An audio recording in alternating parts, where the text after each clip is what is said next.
Title 17 U.S. Code 512F provides penalties for the deliberate misrepresentation of copyright infringement.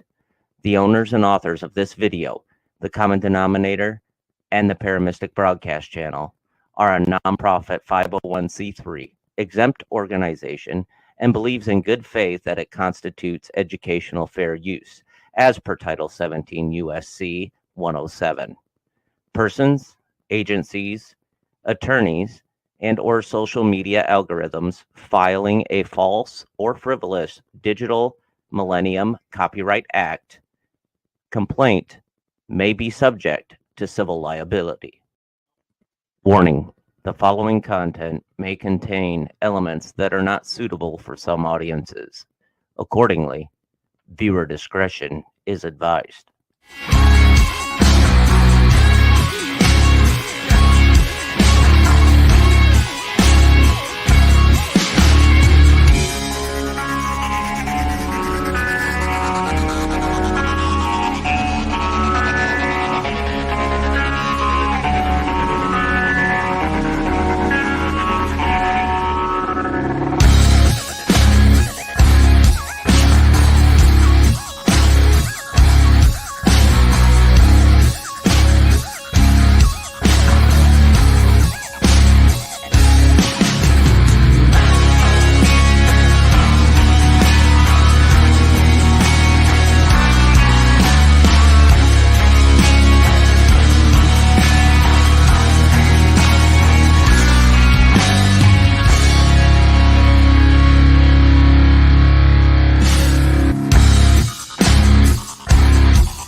Happy Hump Day, everyone. Yep, April 3rd. All the jokes are out of the way, I hope. I hope people have all the jokes out of the way. I like to think that they do. Had to readjust the camera here for a moment. And as always, I try to start my programs. I have my beliefs. You're going to like this, I think. I pledge of allegiance to the Constitution of the United States of America and to the republic for which a flag stands, one nation, under Almighty God, indivisible, with liberty and justice for all. Yes, I've changed a few of the words around there. I had to do it. It just makes better sense. You don't pledge of allegiance or your allegiance to a flag. You, in this case here, to your government. And our government is our Constitution. Maybe this is a couple decades off. Maybe this should have been reconsidered in my beliefs. And that's me being truthful. Speaking of which, always I have a quote. I was given this today. Truths sound like hate to those who hate truth. Truth sounds like hate to those who hate truth. Todd Wagner. Well, let me give you a little background on Todd Wagner. He's an American entrepreneur, a co-founder of a broadcast company, and the founder and co-founder of a company called Charity Network, which organizes regular fundraisings. He's a philanthropist. He's a good man. He does things for people. And his organization does to those who are, of course, obviously less fortunate. But you know what really caught my attention about this was my good friend Heath. He was kind enough to give me this quote. He knows I like my quotes. And the sad part about it is we are living in a day now. We are living in a day now where it doesn't really matter.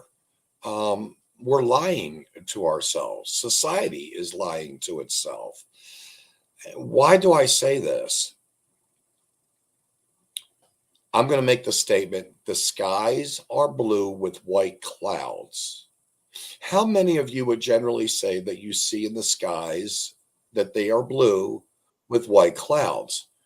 Well, believe it or not, oh my goodness, I'm actually allowed to be blessed for a moment. The fact of the matter is the sky is blue. It has white clouds. Occasionally we have a little rain or whatever, but the bottom line is I'm telling you the truth.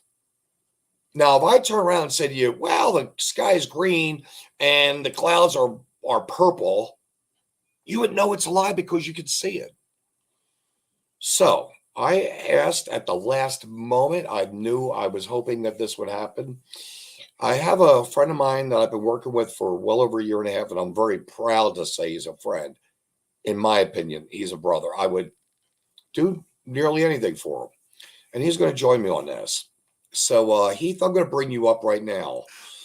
This is completely, well, at least I'm going to try to bring you up. Why am I... Here we go. Let me go this way. I don't know. I'm trying to bring you up right now, Heath. There we go. There we go. There we go. Good evening, Mr. Cooper. Good evening, Mr. Gilbert. I've had a very bad struggle. I'm going to tell you, this is the truth. I've had a very bad struggle, sleeping, kind of agitated. I didn't even want to do a show tonight. About 15 minutes ago, I said, that's it. I'm going to do a show anyway. And I based it upon what you offered me here through Todd Wagner, which is truth sound like hate to those who hate truth. Oh, I'm glad you found the original author of that quote. It was a young man that I heard say it, and I attributed it to him. I like that quote a lot. Yes. And, you know, I'm going to make a statement here. And I didn't advertise this program out. I have to tell you, I didn't care to. I'm kind of lost in limbo with myself in life. And you know what I speak in regards to that. And I know this wasn't something that was something I asked for. But, we try to tell the truth. And I'm going to go with, and I'm going to say, I want to dedicate this program to a disgraced editor of the Cameron Citizens Observer. I call him the Potts, Jimmy Potts. And he had it in his ability to print truth.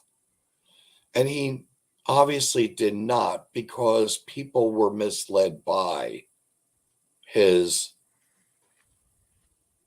I'm going to say, biased personal opinions. Yeah, yes, without question. Without question. So last week I had the opportunity. I wanted to kind of discuss this. I don't know if you know the individual that was with me at a court case. Can we talk about that? Yeah. Are you talking about the 28th, perhaps? Yes, sir. Yes. Yes. Yeah. Yep. We can. Well, this is what I, truths and lies. Society accepts them both. Why? Because it's convenient and because they hear it often enough.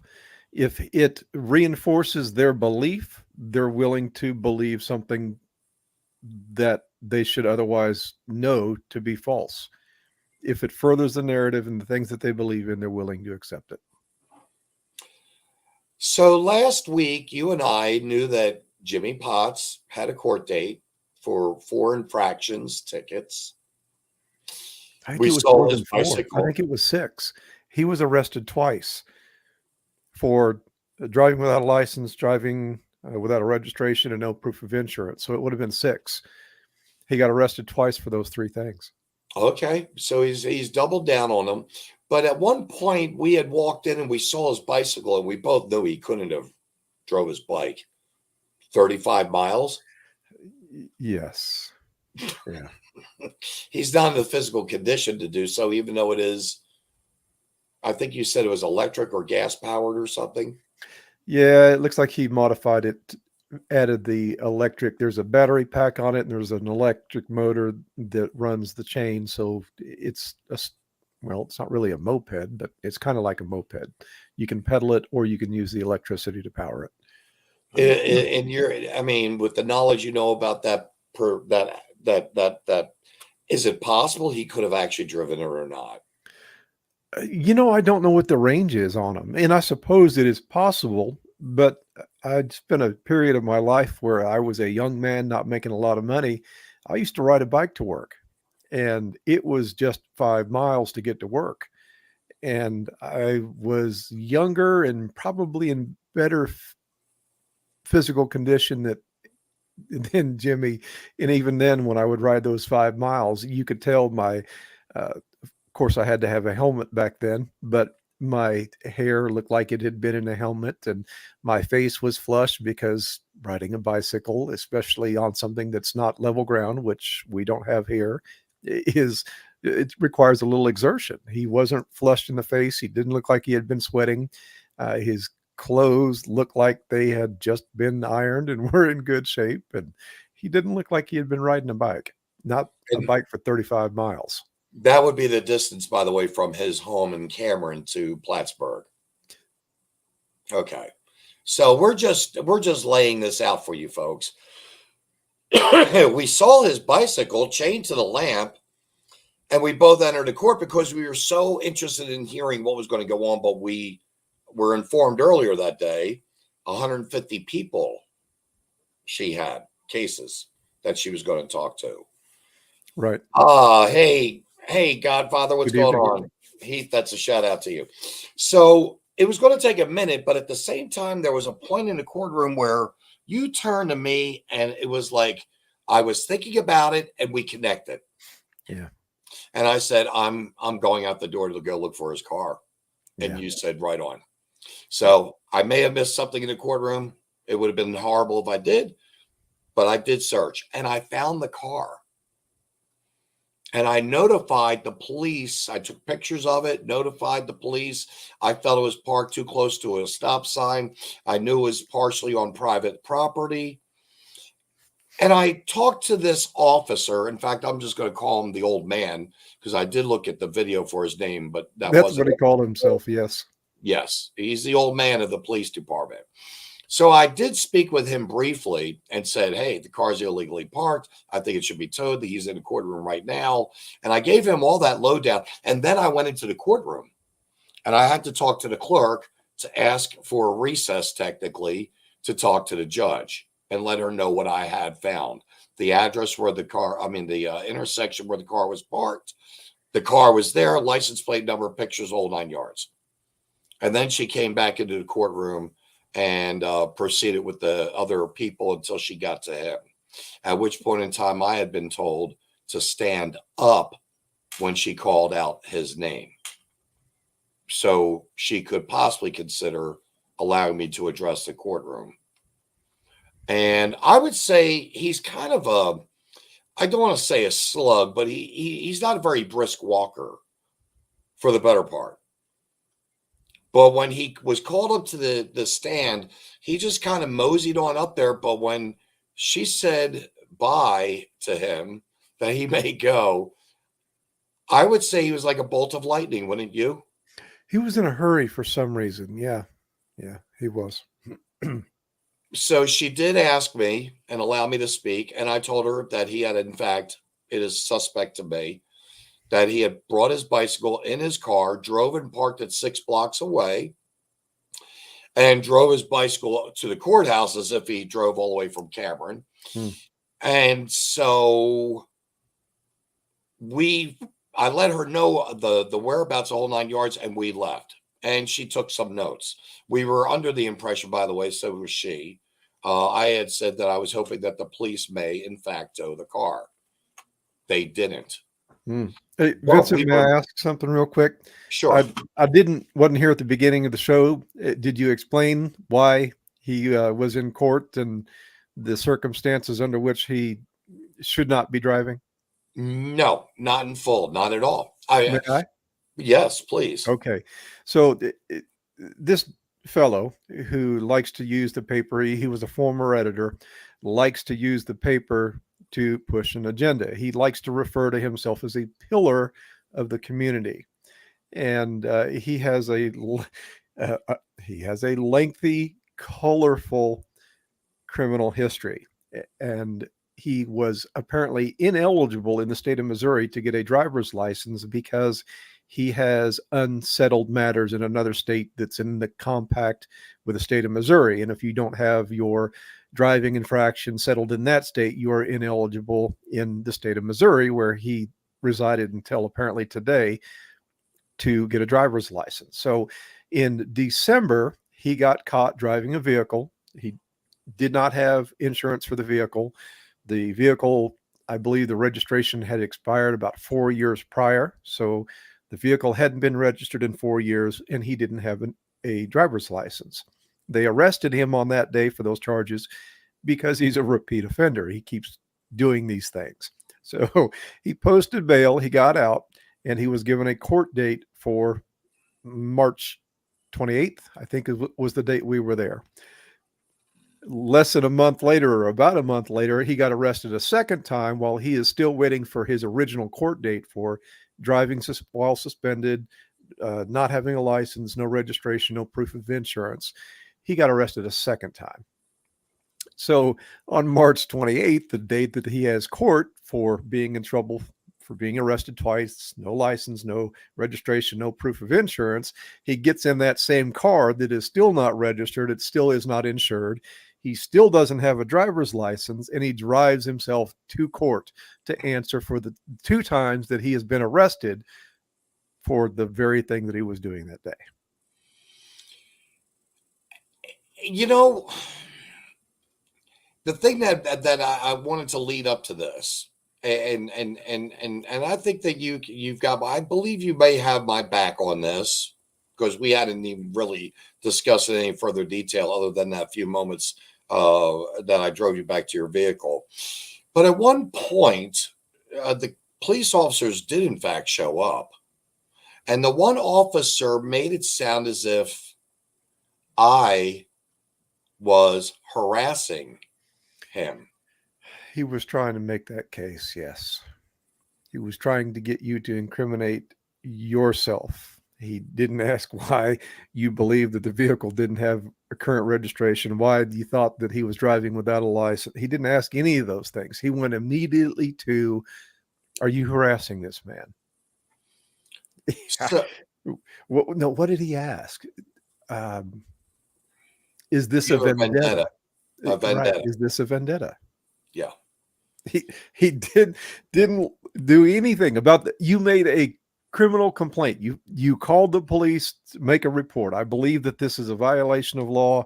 I believe it's illegally parked because I believe it's on private property. I believe it's parked too close to the stop sign.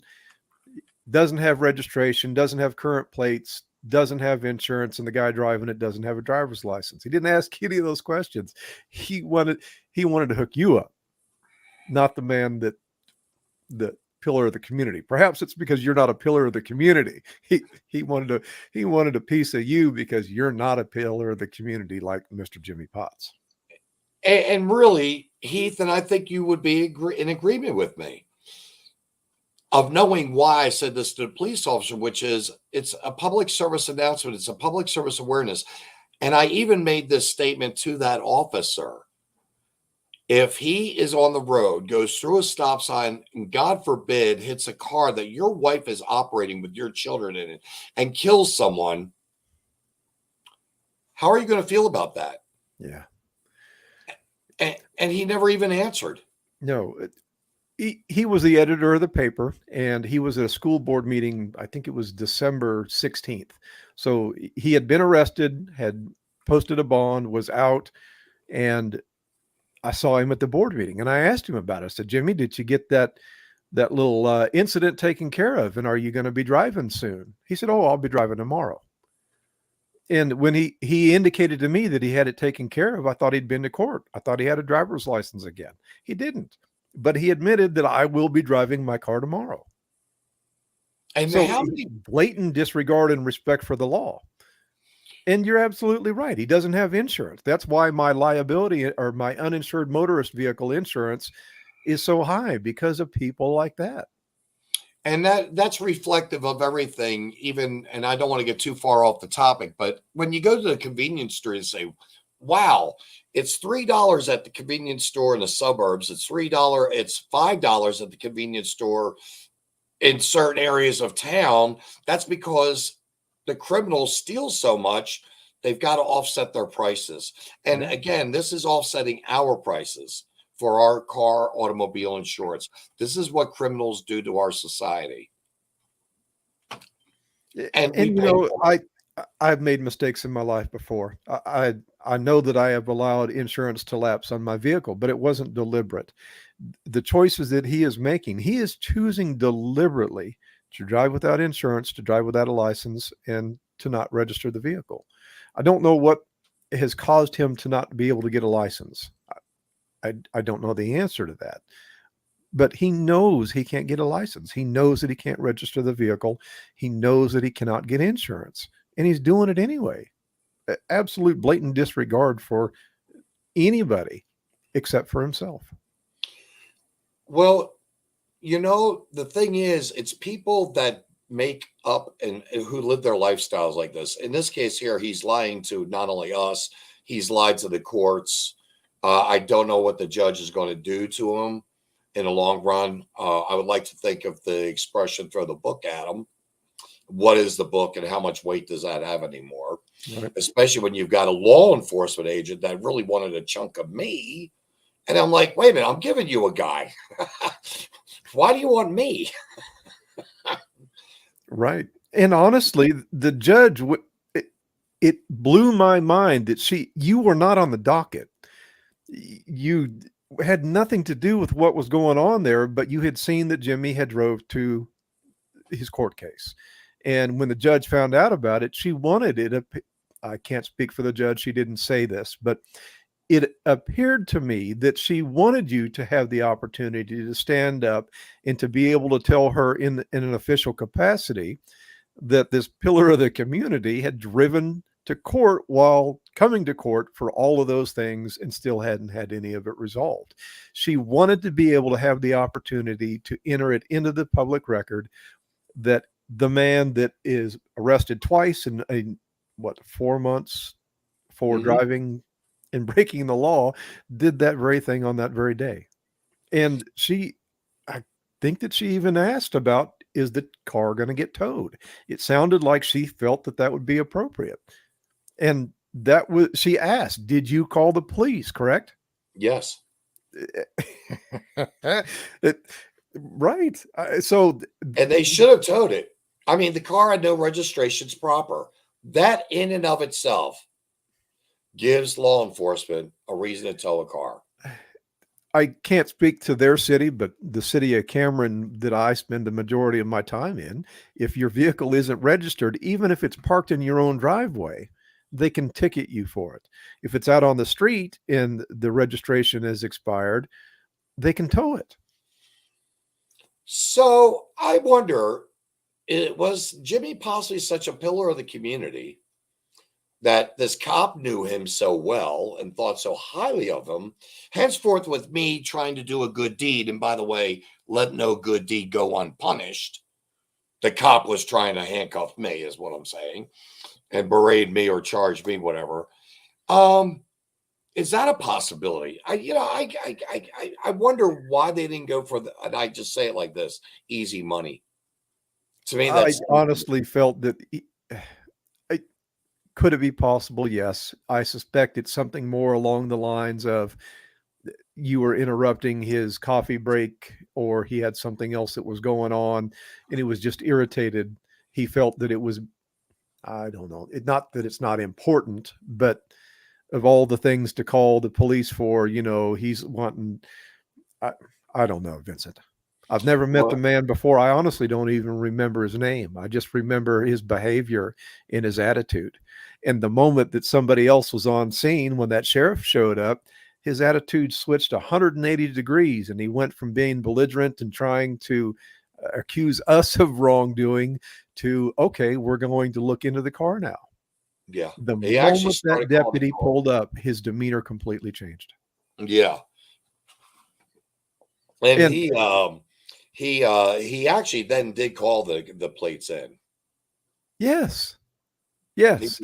He asked the question, if this guy says, why did you run my plates? What am I going to tell him? He's going to tell him the truth. Somebody who is from Cameron that knows you have been arrested 2 different times, that you don't have registration, you don't have proof of insurance, you don't have a driver's license, that it appears that you drove to court. And when he tells me that you don't have a current registration on the vehicle, I see that it is a Texas tag. I know as a law enforcement agent that you have to have an inspection sticker in the window that indicates when the inspection was done, and to let me know whether or not the plates are current. And because it's within plain view, the plain view doctrine allows me to run the license plate to see if it is indeed valid, or whether it is, as you had indicated, an expired plate. Why? I mean, right there, he can see the truth. He's got it on record, the cop. And yet they accepted it, and they let him, supposedly, I guess, I'm assuming, he managed to get back to the car several hours, because I stayed there for a good 3-4 hours. I had some phone calls to make, some things to do. I'm not from there, but, I just want to see whether I was going to see that car rolling. But they accepted it. The cop, I think the cop, I wonder if I'm right now, you gave me the idea.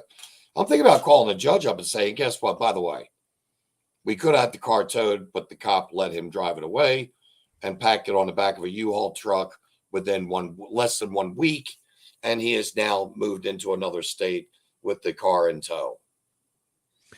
Vincent, I don't know that it would be fair to say that he let him drive the car away. If he had for example, a 911 call, somebody was choking or a medical emergency, sure, and he had to leave, and I believe that Jimmy was watching for the police to leave so that he could get to the car, because he knew that they were looking for him, because they know that after you told them that he's driving illegally. So he probably waited until the deputy needed to do a shift change or had another call, and he left. Jimmy got in the car and drove home. And we don't even really know that he drove home. He may have had somebody else come and get the vehicle. Yep. I didn't see him drive. You didn't see him drive. We're making the assumption that he drove there. It's logical that he drove to court because there was nobody else with him. And when he left, he headed exactly in the direction of where the car is parked. But no, it's not fair to say that he let him drive. Well, I guess the thing that I'm getting at is he still had, I felt, some cards to play that could have put Jimmy in kind of a little bit more uncomfortable water, i.e., again, having it towed, just an inconvenience. But we are living in a society, and the truth of this matter, and I'm going to say this to you, by the way, thank you, Heath, for everything you have done to help the Cameron community in exposing the rights of the parents and the children that have been taken away, and indirectly, and these are my words, the abuse of the children in the school at the policies that are not being enforced properly, i.e., let's just give bullying and the dress code in the school some little latitude for which to play with here. But they're abusing our children, and they're allowing again the upper, and I say this, to me, cut off the head of the snake, you can, the rest of it will die, obviously. And that being Matt Robinson signing the checks for pornography. We found, and there was a group of people that worked around you and worked with you, found all these ugly books in the school. And yet we're supposed to accept some child who has an issue of sexual identity. And we have to start calling that child by a different name, they, them, so on and so forth. How do you feel about it? Or is it because I myself, I've got my, I can let loose. I call a spade a spade. Well, fortunately, I don't think that we have that policy yet in the Cameron School District. I'm sure that there is a possibility that there are teachers that will do that will call a boy a she, or honor their requested pronoun usage, but we don't have a policy in place that mandates it yet. Cameron is behind the curve in some of the other larger schools in our state. I'm not aware of a policy, but it's entirely possible that individuals do that. And I guess if the parent says, I want you to call Susie Tom, and the parents tell the teacher, please call my child Tom, that the teacher has the choice of whether or not to do that. I think it's wrong and immoral for the teacher to do it without the parents being notified or made aware of the problem. And that is the trend that we're seeing on both coasts. Well, I find having to call a child by their pronoun is encouraging this madness and form of child abuse, i.e. Right. mental abuse, is still child abuse in my book. The Right. Don spoken. And that's precisely what I see. A man in a dress. He's just a man in a dress. I'm not going to open the door. I'm not going to pull out his chair. I don't have to touch his coat to remove it. I don't have to call him lady or use a feminine word, and I won't, because I wouldn't be truthful to myself knowing that a bearded man wearing a dress is wanting me to call them miss. Yeah. I can't do it. Why has our society dumbed down? And I'm going to give you another person's name, a very good friend of ours, both of ours, Dan Landy, have been to school board meetings for 18 months now, plus, close to it. Almost I think a Dan's year. been going for about a year. Yes. Dan's been going for about a year, since January. of last year, and you're just over by another 6-7 months. And yet we had a lot of problems. It seemed like with election signs, you or Dan Landy's crew, I call you guys the dragon slayers, or us guys the dragon slayers of evil dragons, by the way. About the signs being too big, they shouldn't be on residential properties, blah, blah, blah. And they were all down crawling into everyone's business. And yet other people were doing things, and the ethics committee or the person in charge in the town wasn't as, let's say, Diligent. yes, diligent in following out, and as hard pressed to say, take care of this now. Right. You've got people in the community that literally, I'm having a hard time wrapping my head around it. Ryan Murphy ran for office. For school board, correct. For school board. I think I the little I know of him, sounds like a good guy, no doubt. Yes. Definitely a good guy. Father, teaches, I think coaches basketball or wrestling. He's active in the community.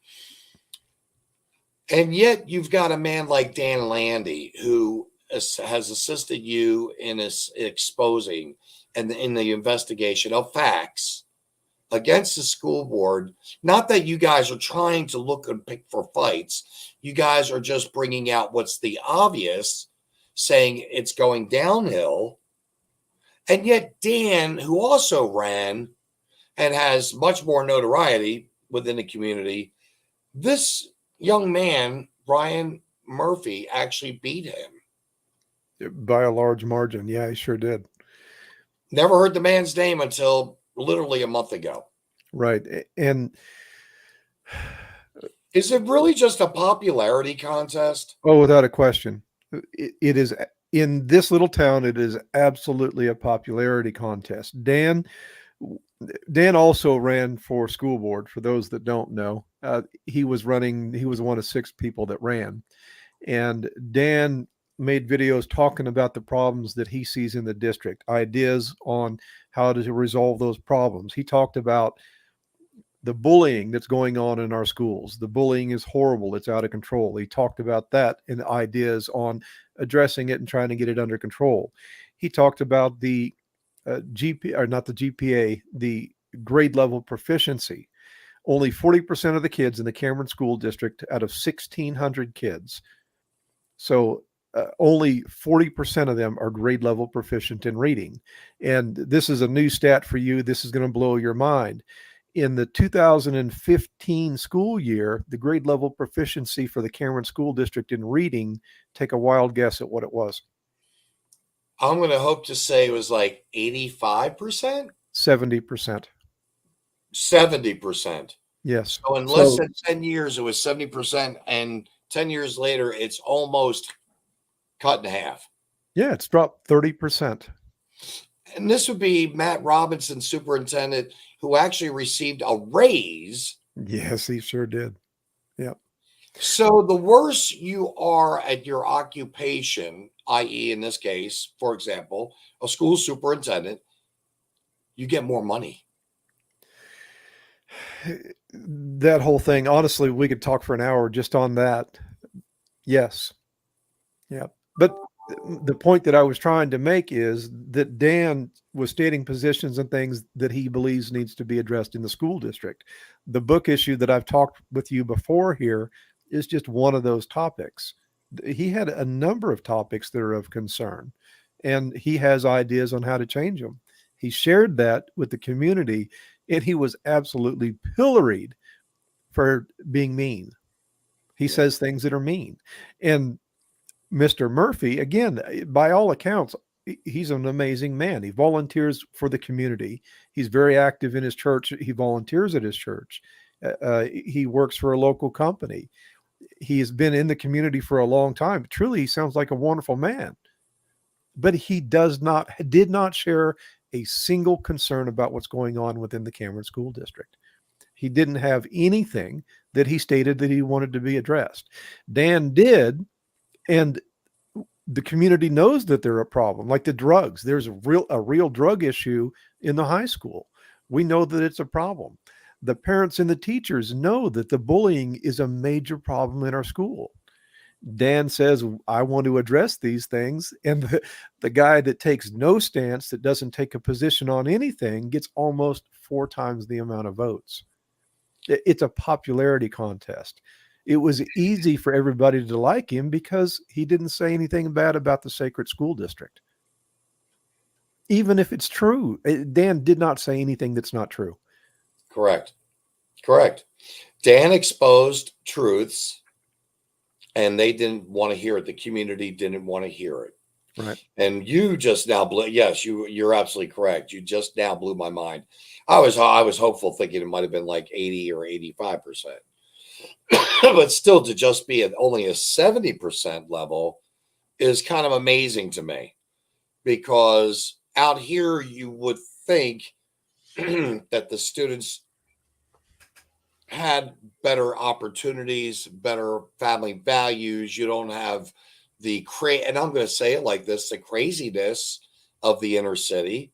And let's face it, you can't even walk around the corner in Kansas City and change your mind. There's someone there. You're just packed. Whereas out here, you've got a more wholesome lifestyle. So I'm kind of surprised that it was actually only 70%. Yeah. 9 years ago. By the way, I think my numbers are correct. I did this a couple of weeks ago. If there are 1,600 kids in the Cameron School District, 40% of them that are grade level proficient means that 960 of those 1,600 students are not capable of reading at grade level. Isn't that unbelievable? Right. I mean, almost 1,000 of those kids cannot read at their grade level whatsoever. Yes. So and he's pilloried by the community for daring to say such truth. I don't understand it. No. And the other thing that I don't understand is that the community would actually turn around and support Jackie Peck, who was one of the other 6 candidates, who's been on the school board now for 8 years, who has never really even addressed. I don't think I've heard much out of her ever. I mean, literally. She might have not even 3.5 minutes of conversation in the 18 months that I've been involved total. She's never really been, and she's never given us her position on the books, for instance. So if I'm not mistaken, you and Dan tried feverishly to get the community involved, to having a discussion about what's going on at the school. And you made those invites to all of the candidates. None of them showed up. Yes, we didn't host. We attended a meet and greet, if that's what you're talking about, where we went to the American Legion and extended an invite to all of the candidates so that they can come in. There was a moderator. I've been on his show, Mr. Richie King's show, before. He doesn't live in our community. He can't vote in the community, and he volunteered his time to moderate that event. He had a list of questions I didn't have beforehand. He didn't give to Dan beforehand, that he asked right there on the spot, and allowed members of the community to come as well. Those other 4 members, they didn't come. One of them even went so far as to say, well, Mrs. Peck, to say that she would have nothing to do with anything that candidate Dan Landy and write-in candidate Heath Gilbert are involved in. She flat refused just because we were going to be there. So here, you 2 gentlemen are willing to expose yourselves completely to the community. The turnout was dismal. It was, I mean, we had people that showed up, but it wasn't quite like I know what I would have hoped for. The Cameron community has what, 12,000 people in it, correct? Oh, I don't think it's even close to that. I think it's closer to 8. Oh, okay. Then and that counts the prison population, if I'm not mistaken. Oh, wow. Yeah, they're counted on the census. Okay. Okay. Well, yeah. Well, I guess it was very it's sad that the community is not getting involved.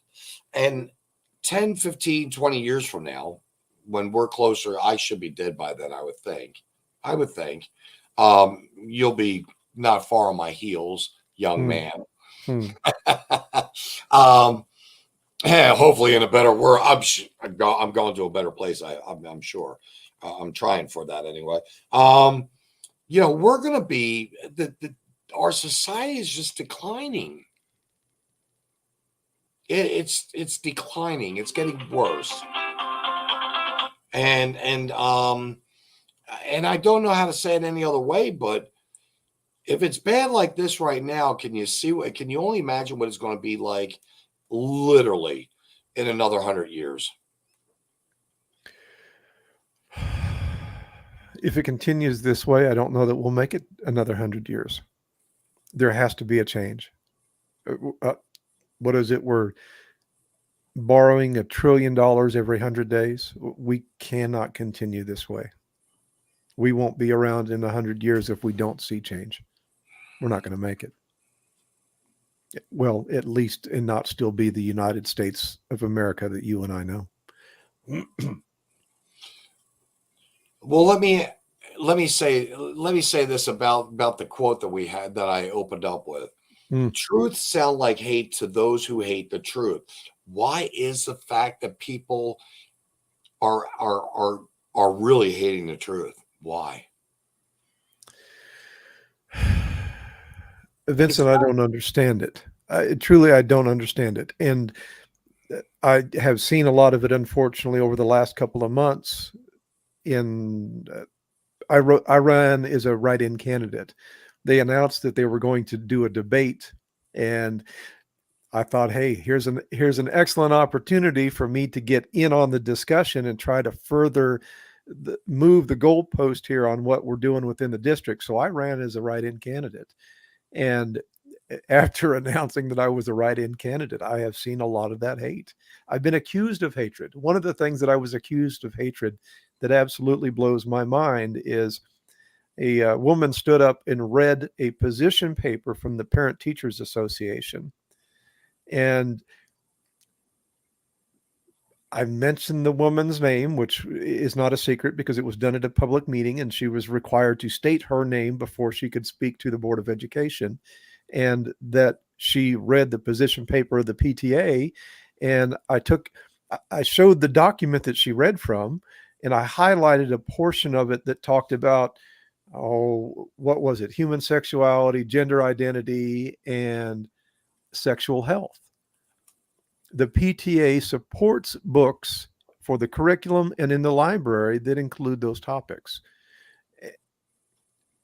And I use that as an example to say, here is an example of how and why we have these types of books in our schools, because the organizations that have ties to the schools support this type of content being in our schools. It's the position paper. Forgive me for stammering. I still don't understand how me pointing out that the woman read this document, it's not her statement, it's the statement, the position paper of the PTA. Somehow me pointing that out equates to me being hateful. I don't understand it. I can't wrap my brain around it. I didn't even say that this woman, I don't know, Vincent. I don't know. Well, I have to tell you, my heart's broken for Dan. It really is. I really had hoped personally that Dan would have gotten in there. I was pretty sure Peck would. And that was the thing also, the class and the respectful class of character that you and Dan have.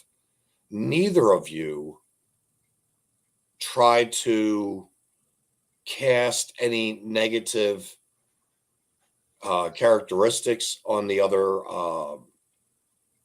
people who are running for office. Right. Neither of you put them down, spoke ill of them, spoke bad of them. And yet, I think maybe we're doing this wrong. Because Jackie Peck was quite adamant about her disdain her disgust, and her lack of respect for both you and Dan. Right. And here she's sitting on a school board, and that technically is a role model for our community, is a woman who has hatred in her heart, in short. She would say the same thing about Dan and I, by the way, that she doesn't like the shirt that I wore, the signs that I held up, or the sign that Dan said. And she would make the argument that we are supposed to be an example for the kids, and that we would be providing a bad example, and therefore we shouldn't be a board member. And clarify, the words that were on those shirts were words that were actually, and you can tell the rest of the story. All right. Yeah, I had a T-shirt on that I bought just for the school board meeting. And this was around the time that we were finding these books. And there were, I think it was 4 different books. And between the 4 books, it had the F word used more than 300 times. So I bought a T-shirt that had that particular word in bold in it, and I wore it to the board meeting. My point being, they were offended by my shirt. They did not like my shirt. The adults that were reading my shirt thought that my shirt was offensive. And that was the point that I'm trying to make. If you are offended by an adult reading this word, as an adult reading the word, you're offended. Why do we have books that have that word in it 100 times or more each? What is the literary value of that book? What is the curriculum objective of that book? That I bought that T-shirt for that board meeting. I don't wear that T-shirt in town, but the community is in an uproar that I would wear such a shirt, that I would wear that shirt in front of a bunch of adults. There was no kids in there. I had a cover shirt on until the point that I got up to address the board. I took my cover shirt off, so the board is the only people that can see my shirt, but they were offended. And the signs that I held up, I took words, quotes out of a book, The Color Purple, and they were very disgusting. But I had asked the Board of Education twice to add that book to the list of books that are being reviewed. They're reviewing the books to see if they need to be restricted or not. The board had twice refused to add that book to the list of books that would be reviewed. They refused. So I took the words from that book and I printed them on the back of the card that I was reading from. So the board is reading the profane language on the back of my cards. One of the board members was so upset. They were visibly upset at the language that I had on the back of the cards, that she took a picture of my sign. And at the end of it, I said, by the way, the words on the back of these cards are from that book, The Color Purple, that you refuse to add to the list of books to be reviewed. That is a book that they're placing in the hands of children. The adults in the room were visibly shaken by the description, the partial sentences that were on the back of those cards. They didn't want to read it, but they refused to adopt or change any policy to protect the children that are under their, not supervision, under their care maybe, that they are responsible for, to prohibit the kids from reading that same content. And the community is mad at me because I use dirty words. They're not mad have those dirty words that are being given to the kids. They're mad about an adult that is using his First Amendment to convey my disdain, my, what is the constitutional right word? The 5 parts of the First Amendment starts with an R, and I can't come up with it. To voice my concern about their lack of any action. I can't come up with it. I'm embarrassed. Forgive me. No. To do anything about the books. It is my constitutional right to go redress. It is my right to redress a grievance that I have against that public body. They are all elected officials. It is my right to stand there and redress a grievance of them not doing anything about the language in the books. They are not protecting the kids. And instead of being upset with the Board of Education and the school district that put those words in the hands of the kids and don't do anything to protect them, they're mad at the messenger who is pointing out the very exact language that is in the book that they ignore.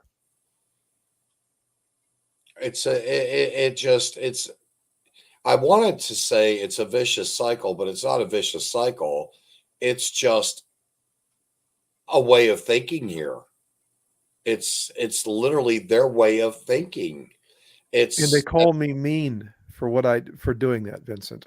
I'm picking on the Board of Education. I'm picking on the school district. I'm looking for reasons to be mad.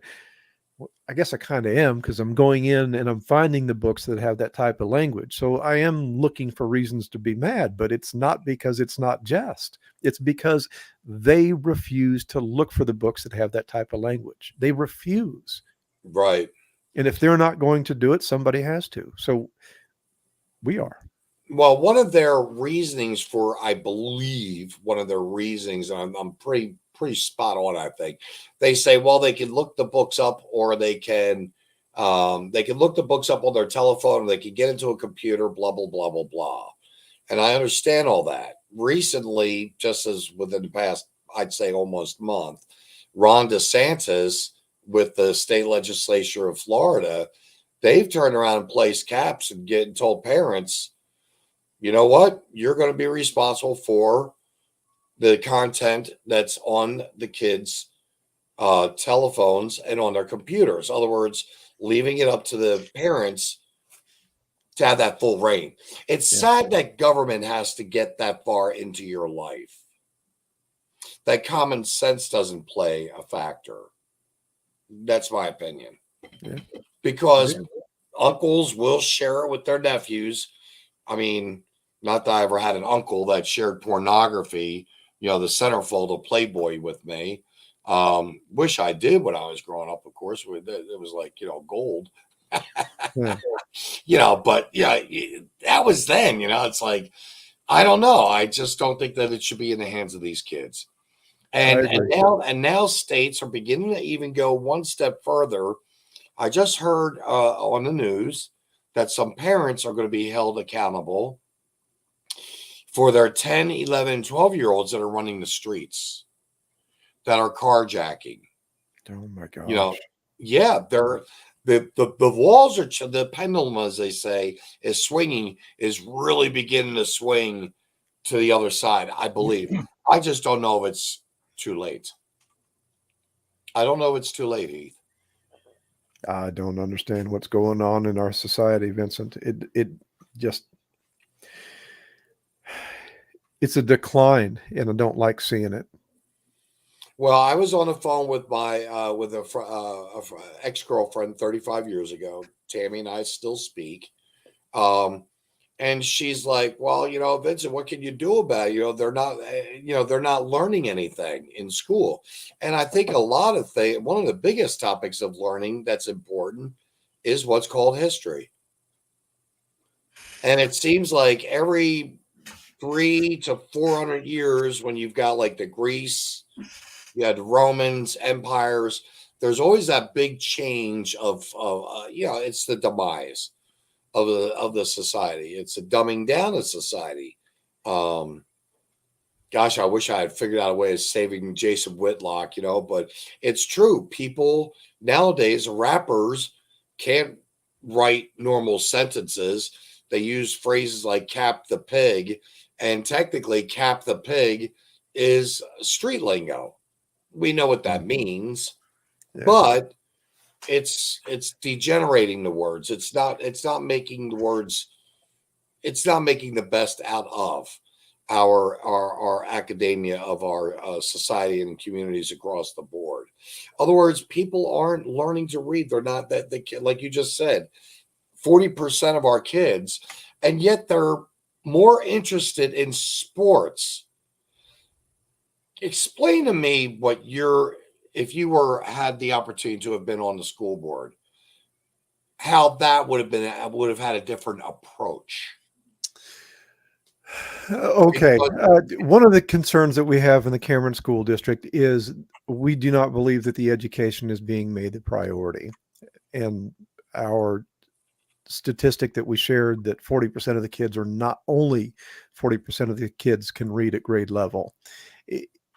The sports teams, any extracurricular activity, not just the sports, so art club and band, drama club, whatever. When I was in school, I had to maintain a C average in anything across the board. And if I had an F, I was automatically placed on the bench. You can't play. You can go, but you can't dress out to whatever that event is. I had to maintain a C average. The current standard for the state of Missouri, that is set by the governing body for the athletics for all public school, in Cameron, they have 7 periods in high school each day. A child can have 6 of those grades be a D minus. 1 grade can be an F, and they still qualify to participate in that extracurricular activity. There is no GPA requirement at all. And that brings up the question that Dan and I had, is what is the priority here? Is it the experience, or is it truly the education that is the benefit, or not the benefit, the priority? It appears in our district that all of the fun things that they have to do, like they built a performing arts center, so an amphitheater, essentially. They spent over $8 million to build it. Yes, it's nice. It's a beautiful building, but not every kid is going to go in and use the Performing Arts Center. Not everybody's going to be in, I don't even know what classes that they use it for, Vincent. I don't know. We have children that are below, when they started building that, the kids were below a 50% proficiency rate about the time that they voted to build that Performing Arts Center. Less than half of the kids were grade level proficient in science, reading, and mathematics. And instead of finding money to raise those proficiency rates, they raised $8 million to build a Performing Arts Center. What is their priority here? If education was truly the priority, any money that they could raise would go into increasing those grade level proficiencies, to increase the testing. In Missouri, they call it MAP, the MAP test. Why are we spending money on things we really don't need when less than half of the kids can read? I don't understand. Well, I remember growing up, sports were a big part of my life. I will say that. And I believe I'm like 10 years older than you. And living out on the East Coast, by the way, in a big city, Philadelphia, but totally different, I think, upbringing all in all. And I'm just throwing that at you, a little attitude on that. But living in the inner city, sports was real big. We knew that was our ticket out. Other words, we might become a boxer, or we might become a tennis player, what have you, and that a football player, hockey player, and that was our out to the big time. But it really became so pressing to the point within the past 15, I'm going to say 20 to 30 years, that it's almost been more of the goal. No longer was the goal to get a good grade point average, go to college, get a study, get an occupation of some sort of professionalism under your belt, and then go into the real world to work. It's gotten to the point of nothing but play sports. Yeah. The mission statement that they read at each of our Board of Education meetings, they say the words, and I'm paraphrasing, this may not be it exactly, to provide the best educational experience possible. What is an educational experience? That is being able to use the Performing Arts Center if you want to. And I don't disagree that it should be a good experience for them, but we don't send the kids to school. We don't spend millions of dollars a year of public money to run a school district to provide an experience. We spend all of that money, or should spend all of that money, to provide an education. And I don't think that we're doing that. And that's not just here. I think that that's going on across our nation. They're getting, well, you see stories where they're building $1 million stadium for their football team.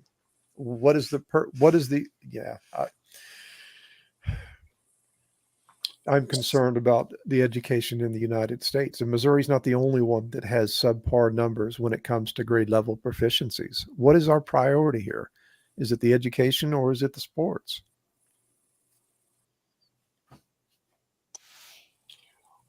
And I just had, there's a guy over here for a moment. I thought this guy might be pulling our chain. He actually has the 16th Amendment, is what it led me to this, the 16th Amendment about the education. It's quite an interesting piece. So I got lost there for a moment. It's actually a trailer of horror, I believe, or child abuse. But anyway, I'm lost. The 16th Amendment is on education.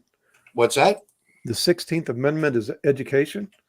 No, what I'm going to do is I'm going to do something different here. I'm going to share the screen for a moment and see if I can find, this would be it right here. I'm going to share, I'm going to throw this in here just because this guy, made it happen, I think. 16th Volt Freak. I have no idea what that is. Are you talking the blocking guy? Yeah. He has. I have no idea what it is.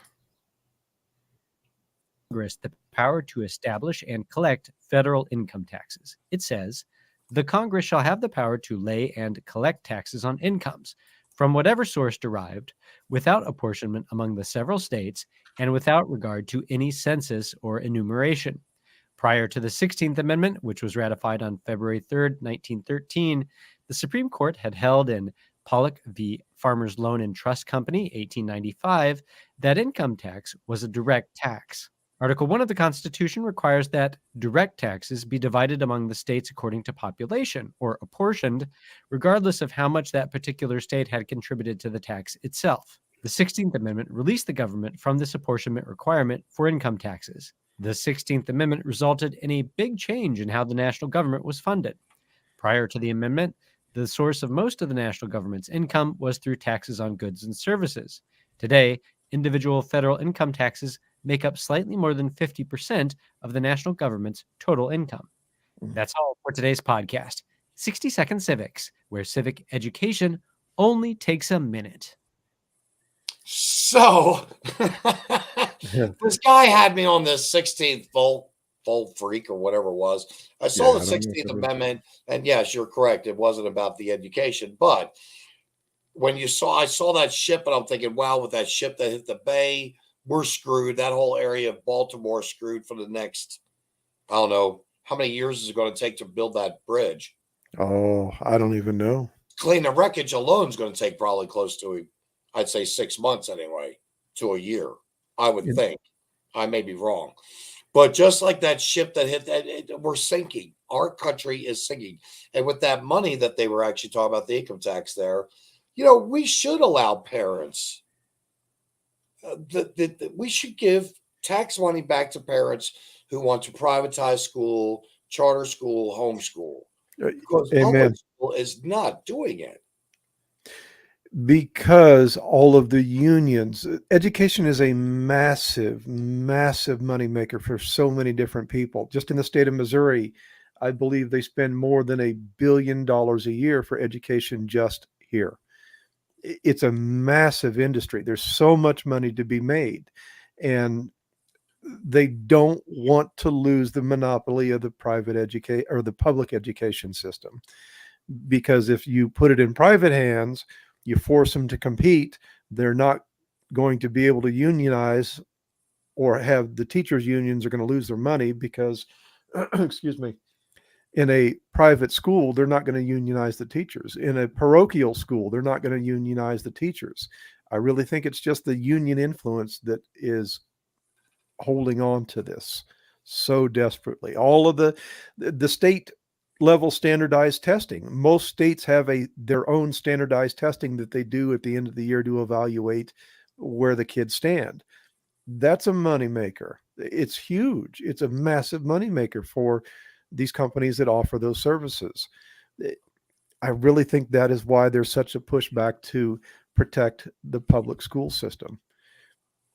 And there's no better way to fix the problem than to allow true capitalism to take part, force the public school to compete with the private sector by allowing the money to follow the child.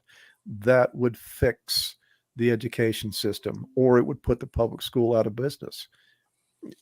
And Well, yeah. I had said that myself. If I was to be governor of Missouri, I kid you not, I would get rid of the NEA, the AFT. I'd get rid of them. I'd get that out of the states. This state, we don't need you.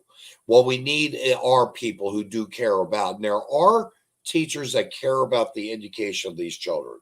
No doubt in my mind. There are. They're not all teachers are bad. There's some amazing teachers in the Cameron School District. Yes. Yeah, there are.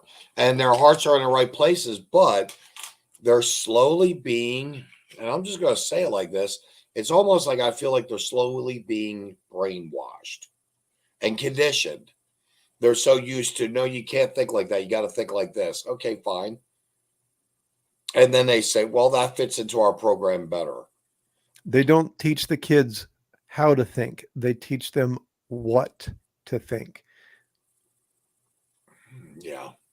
And that's not necessarily the teacher. Well, it is the teachers that teaches it, but it is the state and the federal requirements for the curriculum that include these things in here.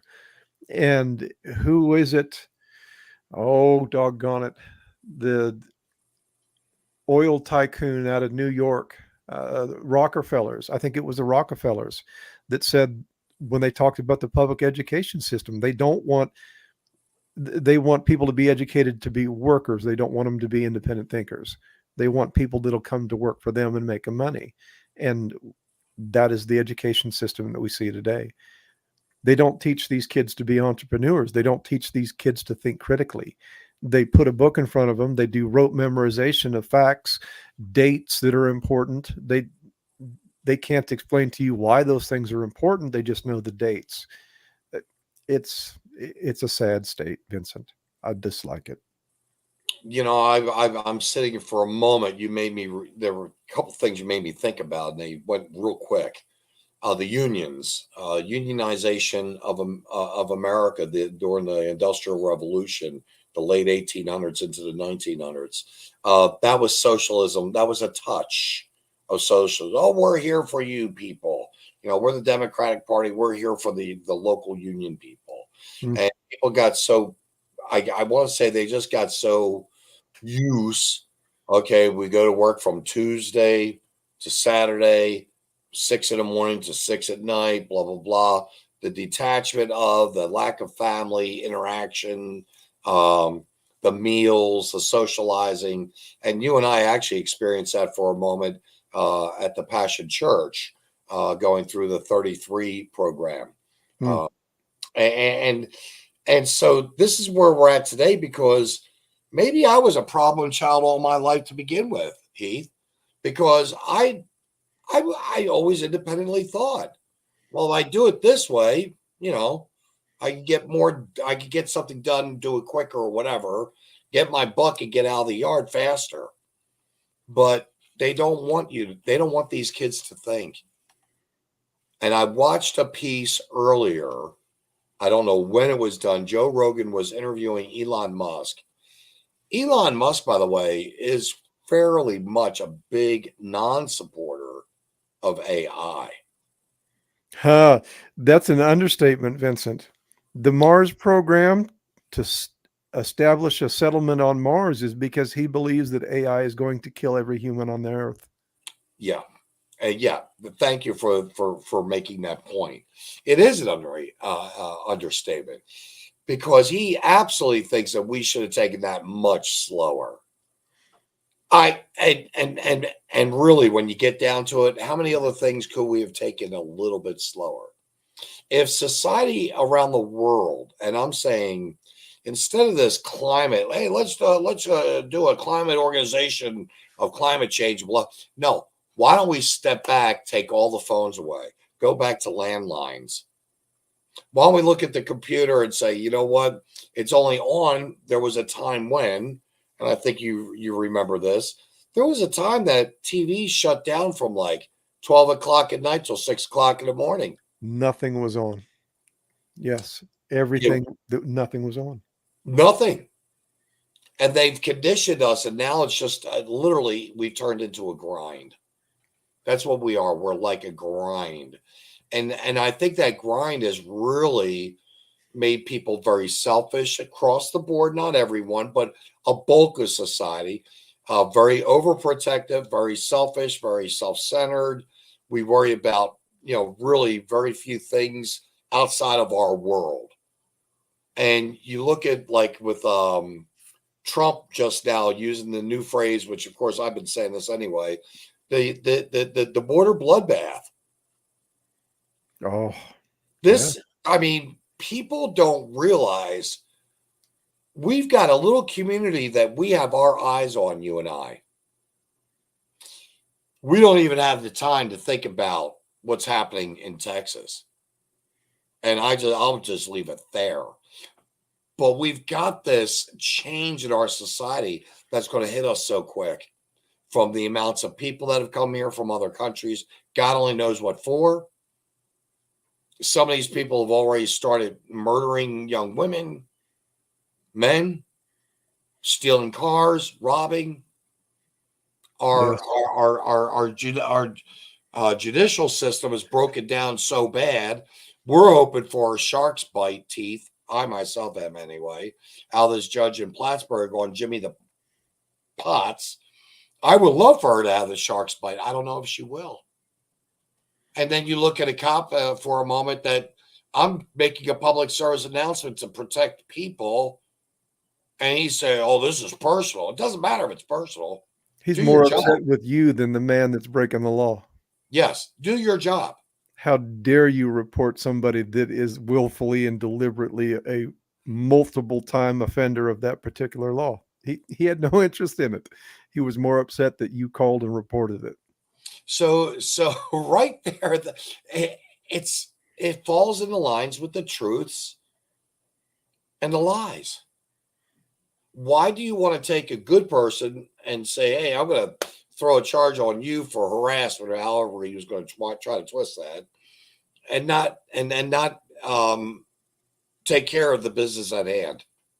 In this case, making sure that car did not drive away too easily. A little obstruction. We're living in some, I say this, Heath, I don't want us to give up on any of this. Myself, and I don't. I think we need to dig in deeper. Because Dan didn't get in there, I have a feeling there's and you said there's another election coming around in what, another year or two? There's a school board election annually. Every year. Yes. Okay, and then you get to sit on it for 2 years once you're elected. 3. There's 7 members, and each term is 3 years. So they have 2 members elected 1 year, 2 members elected the next year, and on the 3rd year they have 3 that are elected. So 2, 2, and 3. So every year at least 2 people are coming up. Gotcha. And this coming year is going to be 2 people again. Correct. Mrs. Early and Mrs. Lockridge will be up. Well, I will say, I don't think this, I don't like using this word on this subject matter, but I've got to. I don't think all this, I don't think you're challenging. Thank you. I needed a moment, Heath. I think that by you and Dan making the challenges that you have made and exposing these challenges to the community, I think it's just going to take maybe another year of something happening before they finally get it through their heads. Because something else you had mentioned to me was, I believe, like not even 20% of the people voted. 20% of correct. less than 20% of the registered voters, which not everybody is registered, but among the registered voters for the county, less than 20% of them showed up yesterday to vote. That's another truth, correct? Oh, yeah, absolutely. That's coming right from the county clerk. Isn't that disgraceful? I mean, It's wildly disappointing. And I take it just a little bit further, just say it's disgrace. It's just that absolutely 20% number is almost double from the year prior. So Dan and I raised enough concern that nearly another additional 10% showed up to vote yesterday as compared to the year before.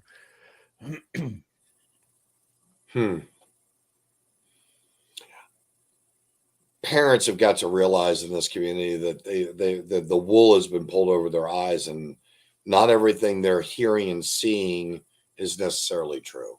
Oh, Vincent, the dirty stuff that went on, it's dirty. They didn't even at the election booth poll, for instance, the county clerk is in charge of that, correct? Yes. The election. So Correct. They didn't even have anything on the table as people were coming in to say, hey, I'm John Smith. I want to vote. I live at 1313 Mockingbird Lane. There was nothing there that even said, oh, by the way, we have a write-in candidate, and you have to fill in the oval, write the name Heath Gilbert if you want to vote for him. There wasn't even any mention of that whatsoever. No. In any of the polling booths. All right. No, it's not required by law, so they don't do it. They only do what is required of them. Well, that's something that's going to have to be looked at, and they're going to have to change that. Yeah. Well, I don't know how often the write-in candidate makes it, but it would make sense. Well, I'd like to know who all the candidates are. I just moved in town 3 weeks ago, and I'm a person that votes, and by golly, I want to put in whoever has an R after their name, whoever has a D after their name, I want to vote for them. Oh, wait a minute. There's a write-in candidate? I didn't even know about that guy.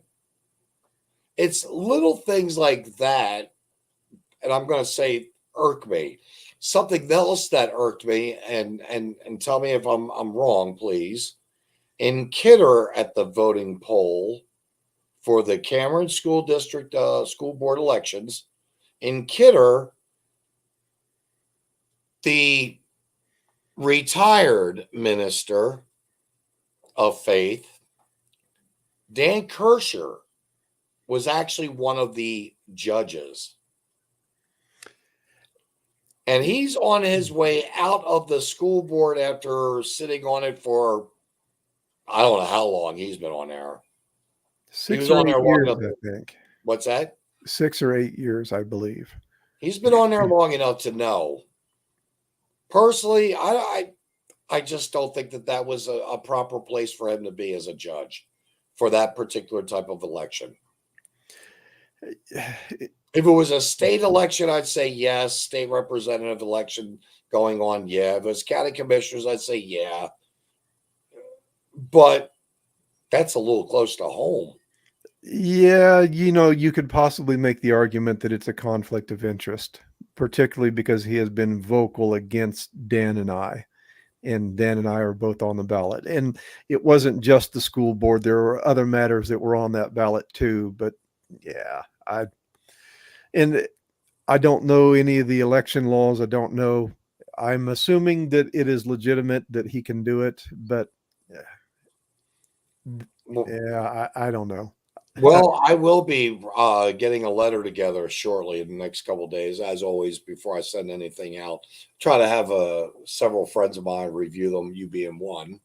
So I'm going to definitely be writing a letter to the county clerk as well as to the Secretary of State, because I think situations as such, being a conflict of interest, 100%. And like you said, in the case of him in particular, his there you go. I hate to be redundant, but his disdain and hatred for Dan and yourself, no hiding it. He doesn't have a poker face. Yeah, no, I So don't. therefore, do I think he should have been in that room being one of the judges for it? No, not at all. We need to make changes. I don't know if there are changes are going to happen. I don't know if we're too late. History being what it is, repeating itself, we know it to be true. We're on a bad decline. And all I know is it breaks my heart that you and Dan didn't have that opportunity getting on a school board. I'm hoping next year, maybe something this year will happen that will make people stand back and say, you know what? Yeah, our kids were losers by not having those two men in office. Yeah. Or one of the two men. Because someone else made a comment about that too. Dan Landy says kids are losers. Well, yeah, he was referencing that the kids are losing out on a true pulse of a heart that really wants to do right for them. Yes, I agree. Because the current Board of Education, there only going to be one new member on that Board of Education, and the new member doesn't have any issues in the Cameron School District. Dan is saying that the bullying that's going on, that is occurring with the students, is out of control. It needs to stop. That there is a low teacher retention rate. A 3-year retention rate is only like 65% for the Cameron School District. They have teacher positions that have gone unfulfilled for an extended period of time because they can't get qualified teachers that want to come into the district. And I don't think that's just a district problem. I believe that's a state problem. And he even identified that he believes the part of the issue is the discipline or the lack of discipline that is in the classroom. The teachers are overwhelmed with the discipline issues within the classroom. There was a study, the Reed Lyon, it's a Herzog Foundation online paper that they do. Somebody did a study recently, and on average, in an hour, each hour of education within the public school, only 17 minutes of that is going towards the education. The rest of it is a distraction and behavioral issues that the teacher is having to contend with. And I think really, I think we've been talking about, I know I've talked about this with other people, and I think we touched on it too, about how it's more of the feelings of the social, of the emotional. Social emotional learning is something that they're starting to play with in the state of Missouri, and they are not implementing it into the curriculum yet, but the teachers and the administrators know about it, and they implement it in when they're talking to the kids. So Yep. the kids need to understand why and how they feel the way that they do. They spend time explaining and reasoning out their emotions with them. And I'm not saying it's not important, but that's something that needs to be done at home. That's taking away from an education, and we are already failing in educating our kids. They can't read, they can't do mathematics, and they aren't doing well in science. Every time they add something new to the day, it takes time away from the core, the basics that the kids just aren't getting. And really, with what you just said, Heath, it's coming down to, and what I mentioned earlier about how now different cities, different states are beginning to look at things a little bit differently with the kids in particular, kids that are running the streets at 10, 11, 12 years old. And now they're kind of saying, you know what, we're going to blame the parents. They should be blaming the parents if their children are running the street in the middle of the night. That's not. And don't get me wrong, I am fighting with the Cameron School District, but a lot of the behavior issues that are going on within the school that the teachers are having to deal with is because of the parents aren't parenting their children. It's not the fault of the teachers that the kids are misbehaving. It's not the fault of the teachers that they're constantly having to discipline these kids to redirect them for inappropriate actions and words. It's not the teacher's fault. I have no qualm with the vast majority of the teachers. My concern is I don't believe that the administrators are backing their staff and enforcing the policy on the kids. So the behavioral issues they ignore because it is more important to the school district that child is sitting in the classroom and in the seat so that they get paid for that child being there for the day. If that kid is gets out of school suspension or is suspended from school, they lose out on that money. And the money is more important to the district than ensuring that everybody gets an education. And if you've got a kid in the classroom that is a discipline problem and is constantly interrupting the class, nobody's getting an education. Not just the kid that doesn't want to be there. Nobody gets an education.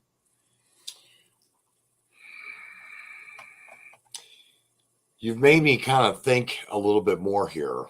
And I'm just going to toss this to you. I'm a teacher. I've got 30 kids in the classroom. Trying to keep that one boy from being a bully, trying to help that other little girl build up her self-esteem because they all say she's ugly, and they beat up the bully guy. I want to get my hands on his neck and shake him and say, hey, it's always someone bigger than you. Mhm. So really the teachers are actually stepping up almost as parents indirectly, and many of them are parents anyway. Social workers, yes, they wear many, many hats. And I understand that many of them are happy to do it, but that is not why they're there. They're there to educate. For each new hat they need to wear in that classroom, it takes away from their ability to teach the kids.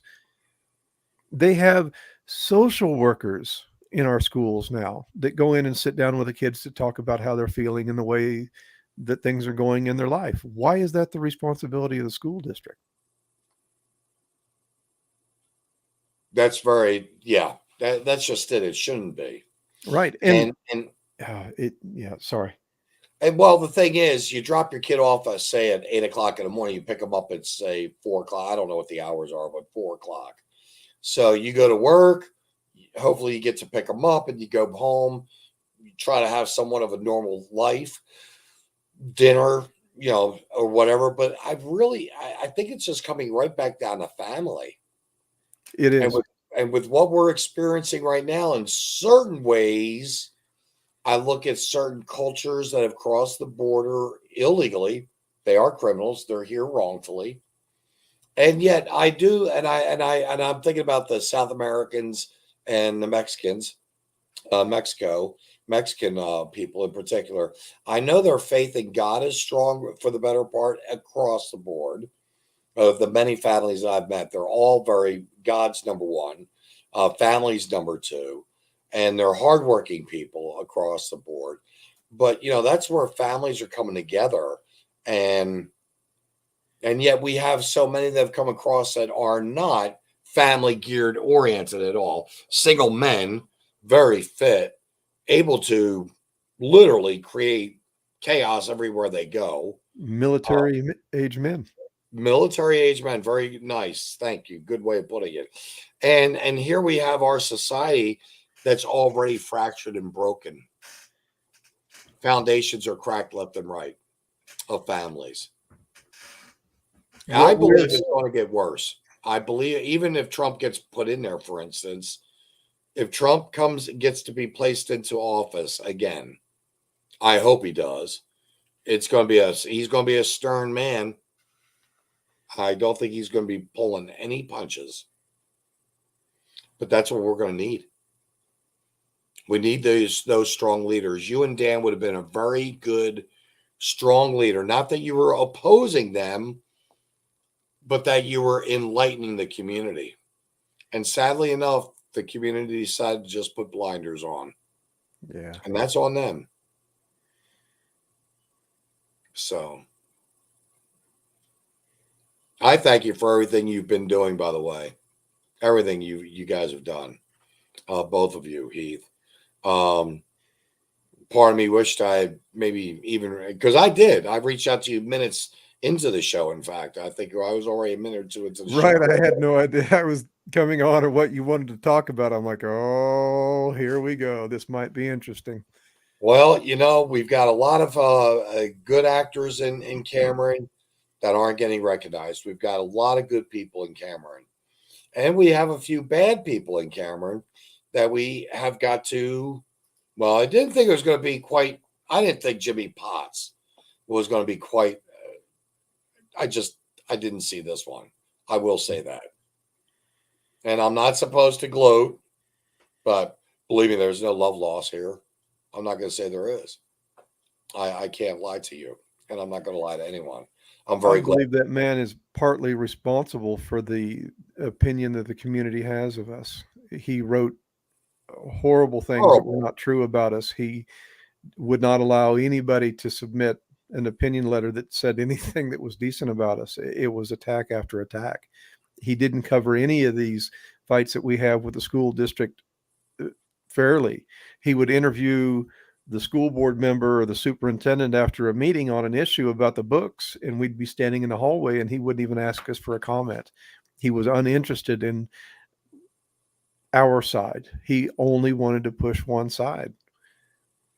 And I think that had a lot to do with this horrible election, personally. I think that it played a part. Absolutely it did. Yeah. Because that's all that was in the paper. Heath is a bad man. Dan is mean, and they hate the school. That is, if you read the paper and you didn't know either one of us after the months and months that went on, that would be my opinion too, because that's all that was in there. They didn't give us a fair shake. When I settled my lawsuit with the school district for a violation of my civil rights, I sent a copy of the settlement agreement to the paper and said, I would be happy to make myself available if you have any questions about this. They didn't print the lawsuit when I filed a federal lawsuit against the school district, and they did not print that there was a settlement agreement that was reached. And he said in one of his articles that he doesn't want to give me any opportunity to be heard in the community because he doesn't agree with what I did.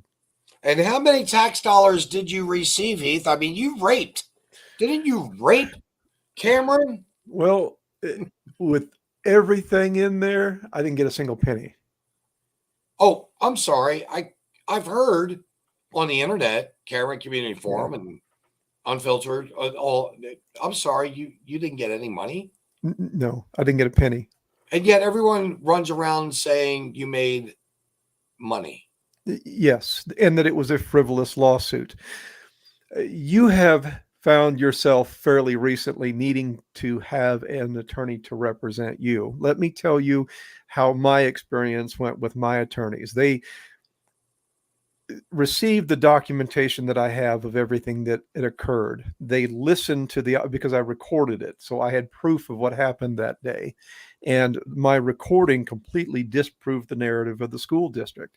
They said, Mr. Gilbert, we are going to fund this entirely. You do not need to give us a retainer. You do not need to pay for the filing fee for the federal lawsuit. You do not need to pay for the school district to be served. You do not need to refund me the money for the hotel and the mileage for me to get there to be able to file this. We are going to take all of this on because we are so confident at the end of this that we are going to reach a settlement that's in your favor, that we're not going to charge you a single penny for the services we're going to provide. Would an attorney do that if there was any chance that that lawsuit was frivolous? Zero. Right. Zero. Right. There's not one. I don't care how stupid an attorney is. And believe me, prosecuting attorney here in Davies County, she's very light. She's very light. It amazes me that she's a prosecuting attorney. But seriously, there's not an attorney in this world that's just going to say, hey, guess what? I'm going to take this all on. Right. And it wasn't pro bono. No. Because they were, well, I guess it kind of pro bono. They wasn't charging me for their service, but they were so confident that they would receive a positive settlement in my favor that they didn't charge me a penny. I did not have to give them a single cent for the months and months worth of work that they did to represent me. How anybody can say that that is a frivolous lawsuit is entirely beyond me. And that's because they're dishonest. Yeah. And that's the whole thing. When you have media, and right now I've said media, there's 5 branches of government, not 3. Media being number 4 or 5, bureaucracy being number 4 or 5, but it doesn't matter. Right now, media. When you've got media that won't even allow, for instance, that censors people's thoughts, opinions, editorials that they want to put in. Yeah. I believe Dan Landy had several that he would not, in fact, allow him any print or of press on. Right. Dan would write a rebuttal to the attack pieces that Jimmy would write or other people would submit as an opinion piece, and he wouldn't allow it to go into the paper. He flat refused. Anybody that had anything positive to say about Heath or Dan, they refused to print it. But if you want to denigrate Dan or I, oh, we're going to hook you up, brother. You're going to be in the paper this week. Yeah. Yep, it's where they're not letting us really know the truth. And that's a misjustice to the children in this case. I mean, that's what this is about, the truths and the lies. Right. This is a misjustice to the children. It is a loss for the children.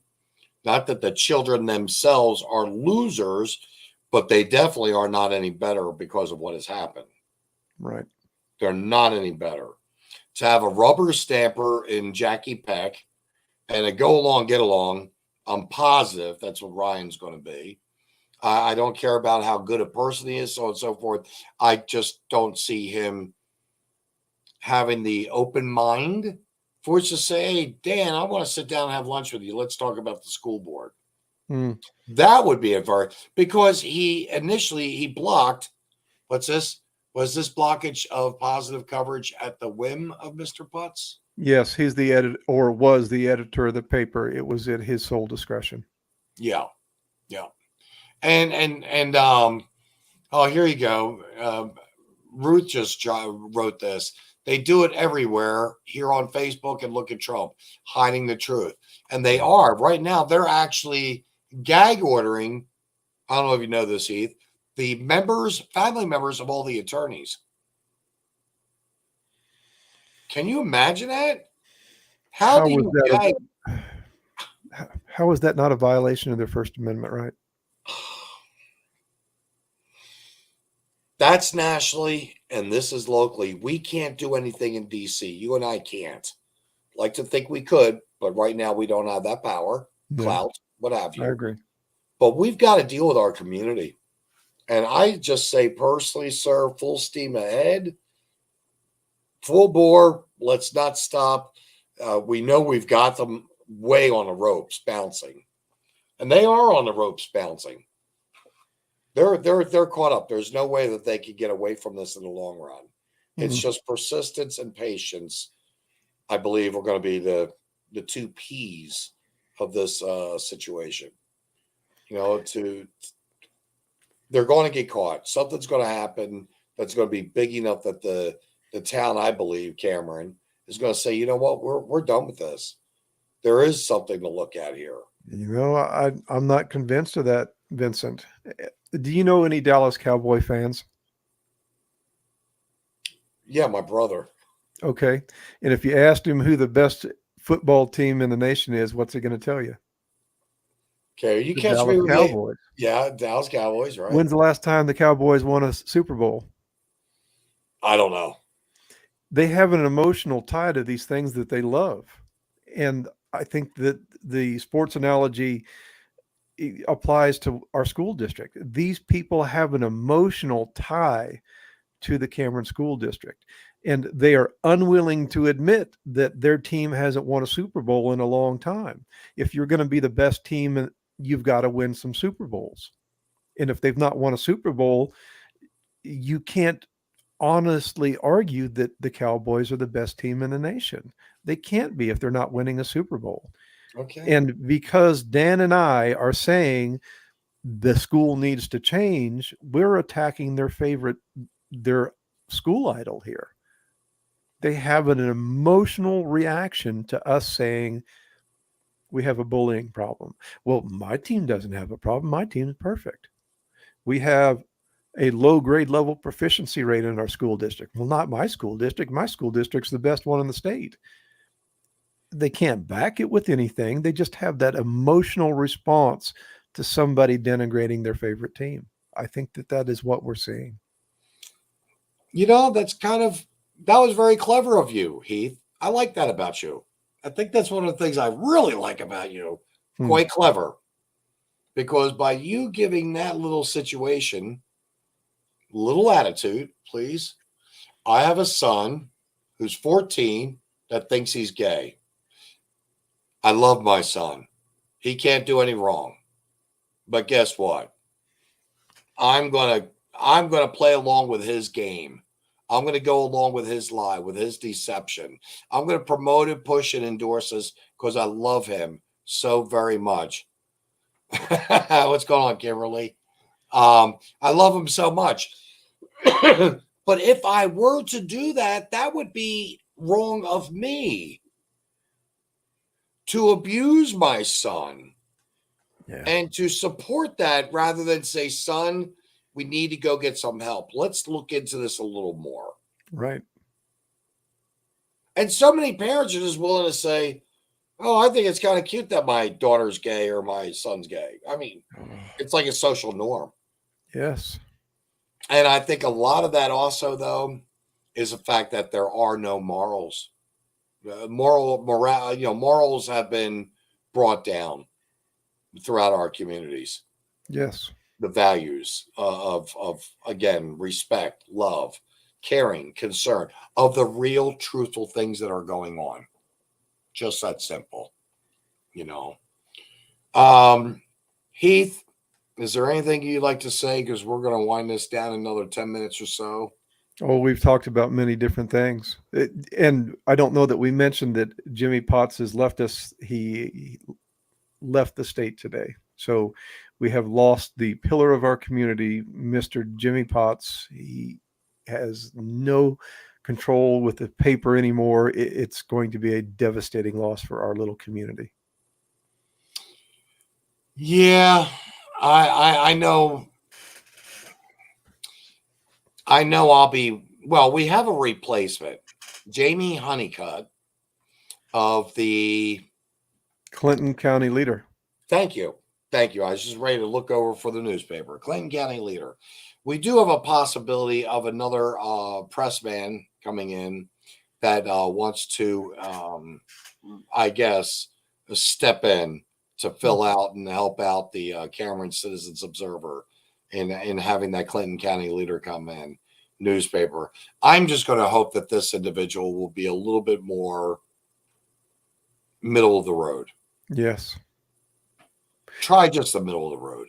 I've read his articles the last couple of weeks, and it is a significant improvement over what I've seen in the paper before that. He's fair. He provides both sides, and it gives me the opportunity to think and consider not just my own opinion, but the opinion of the other side. And that is what I believe that journalism is supposed to be. So I have high hopes for it. He's off to a good start. I agree with you. I've have two of the papers here. One I believe you gave me, and I'm just hopeful. I really am, because we definitely have to keep an eye on our media in our town. The radio station, I don't even listen to it. No. The local radio station, I won't, because they don't care about the city. They don't care about the town. They don't care about what's concerning or should be concerning to, for instance, you and Dan, that you, Dan, have, Paula, and many other people have, and they don't want to let anyone in on what's going on. And I think that that's wrong. But that's how they run their operation. Music and cut up jokes in the morning with the Good Morning Show or whatever it is, Breakfast Club, whatever they've got going on. And I look at it like this. To me, that radio station is to Chris Ward, the director down there that I've dealt with. He's a real piece of work. Is to Jimmy Potts what the Cameron Observer was, which was basically a hobby. I think these people look at their positions more of a hobby to, again, go along to get along. We're going to play the newest country song or the newest rock song. Oh, we're not going to print this logical, common sense piece of article, but we'll print the BS, and we're good with the BS. That would be Jimmy. And so really it does come down to, I think, information of who you're going to pay attention to. I'm going to plaster this, by the way, on my pages because I plastered everywhere else but Heath. Because I think Cameron needs to have that right to know what's going on. Vincent, we really need to have some honest discussions about the issues that are going on in our school district, and the Board of Education refuses to do it during a public meeting. They won't have an honest discussion about the issues. The only thing that you will hear when you go to a board meeting is how amazing the school district is. Every vote that they take, all 7 of them vote exactly the same way. There is never a discussion. Are we sure that we want to do that? And if you got a couple of minutes, I can give you a perfect example. Please. At the last meeting, at the last minute, they added a contract that they wanted to vote on. And first off, it's in violation of the Missouri Sunshine Law. You have to add, you can only add an item at a minimum of 24 hours in advance of the meeting so that we, the people, have the opportunity to review those documents and see what is in them.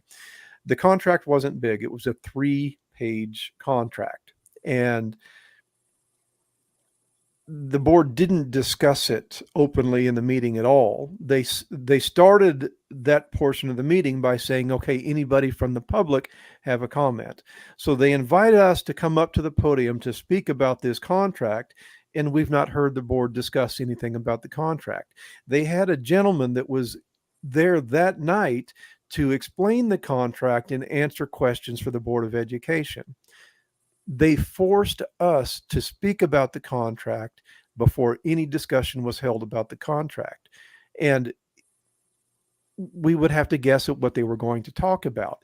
So I pointed out the fact that they are in violation of the Sunshine Law because they added it the day of the meeting, and that I felt it is wrong that they ask us to speak to an item before they tell us anything about it.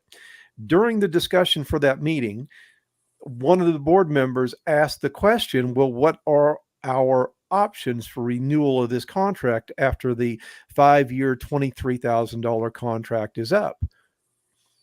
Had she read the contract, in it stated that they can mutually agree to extend that contract for up to 2 additional 5-year terms. So the board member did not read the contract before the meeting. She had not read that contract.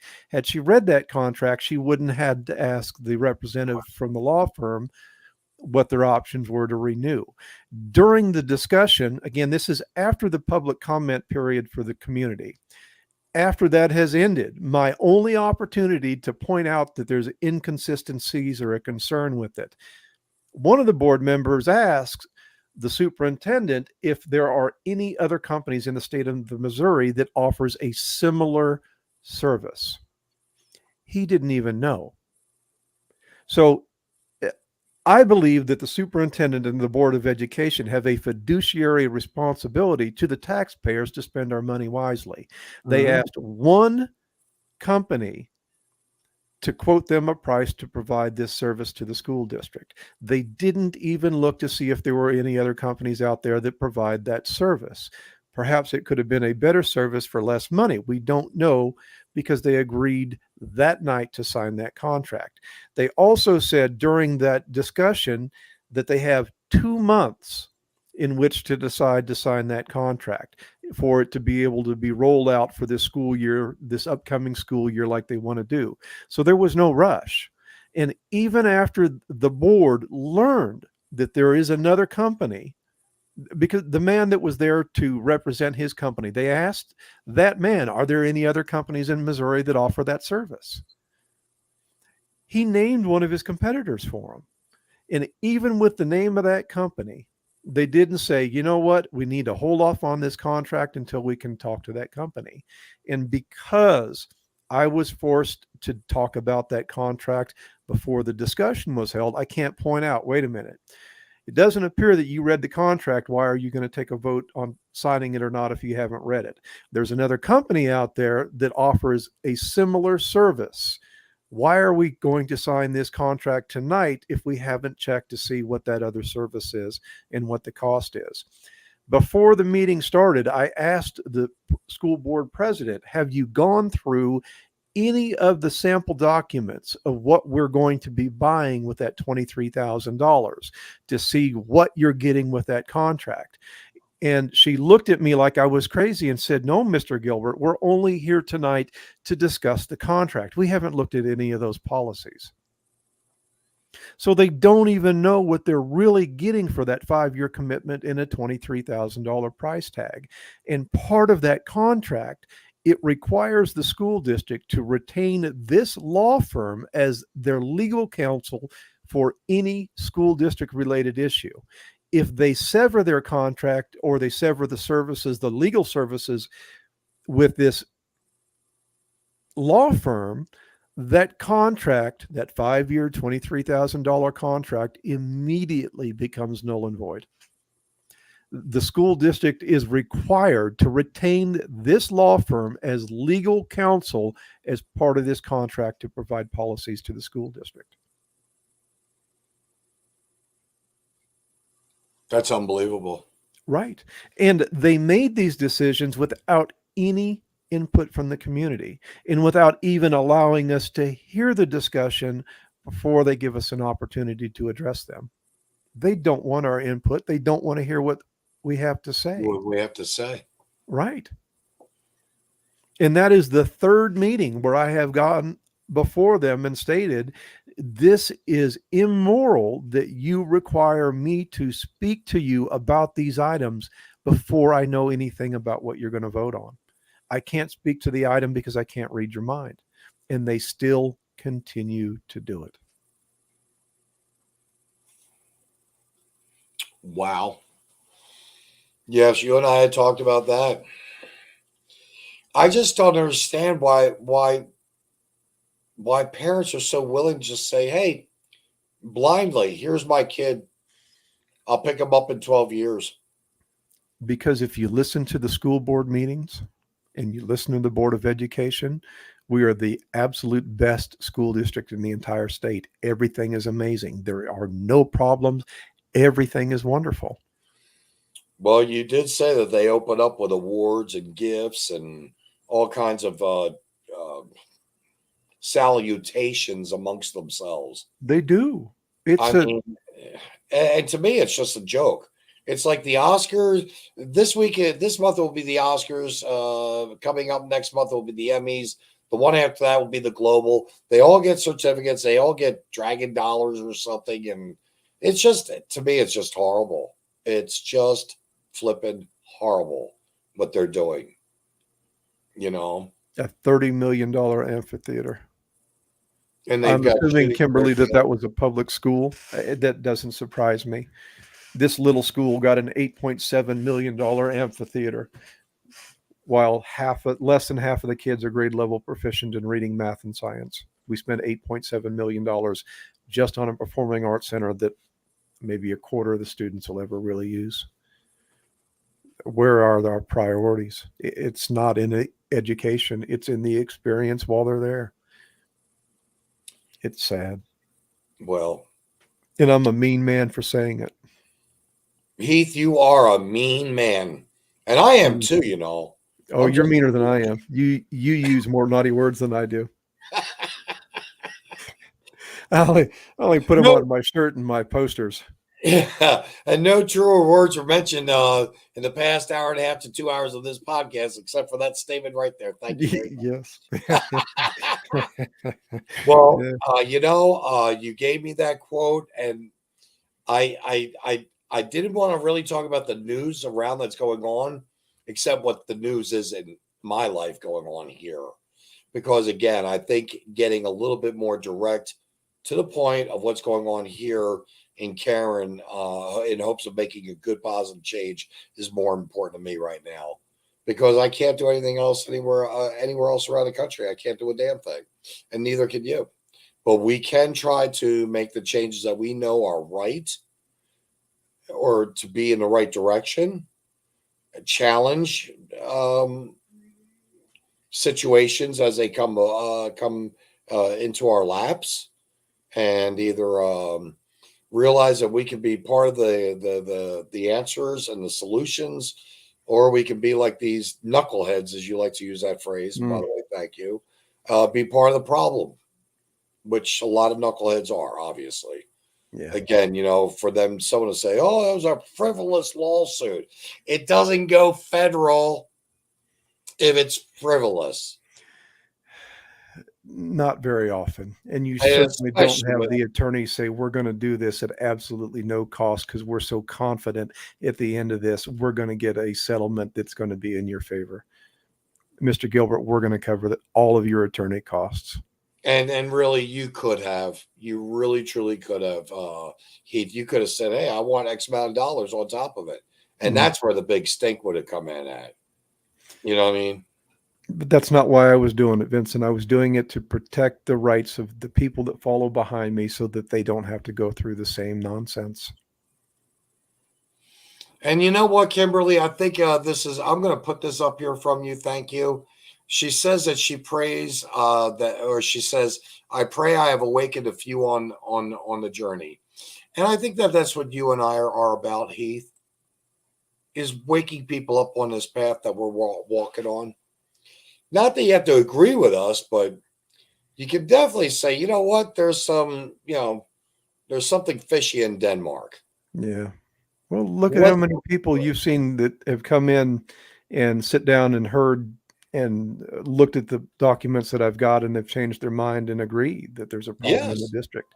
People are, not as many as I would like, but people are waking up to what's really going on. Well, I'll tell you what, I wouldn't mind, and I mean it too, Heath. Anytime an hour or two with you on here with me is always well worth it. Never a disappointment. And we've seen some pretty big changes as of lately, like I said, or like we both mentioned or talked about. It takes a little while. It took about 4 months to bring the pillar of the community down. The putz will no longer be around to negatively influence the community. Yeah. And he took himself down. We didn't have to do anything. He did all the work himself. Yeah. True. But the thing is, it's what goes around comes around. There was a higher power to make all this happen, and it was about time that he got stopped. That's all. He needed to be stopped. And if this was the way that it had to go down, then so be it. I hope he continues to drive. I hope he doesn't hurt anyone. I'll leave it at that. Yeah, I hope he doesn't hurt anyone, Right. but I just know, Heath, that Cameron took a big loss 2 days ago. And the children are the losers. Sad. Because they missed out on not only Dan Landy, but yourself as well. Well, we're not done yet. Oh, I know we're not. I know you're not.